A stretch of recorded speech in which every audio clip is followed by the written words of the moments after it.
You claim to the Igbos, the area of unity surround themselves. How convinced about the Yoruba people? It's a known fact. The Indigbos, see, there is no unity, that's the truth. For the love of money, they betray themselves. When they see money, they are ready to even sell their own family. So until they come together, they forget the love of money and believe in that culture, believe in that name, Indigos, generally.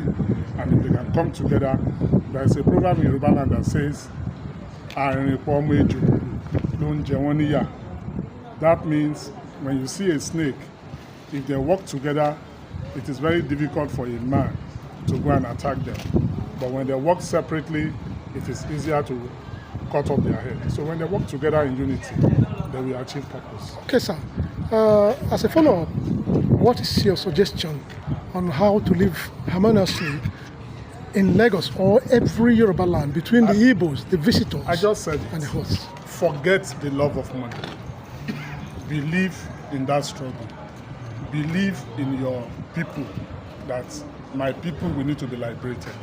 And for you to be liberated, you need to forget money. Your name once again, sir? Sacrifice a lot of things. My name is Prince Dr. Adidi Felix FCI. You came here to represent the 15th Area Mekakan for Yoruba Land. Thank you. Thank you, sir.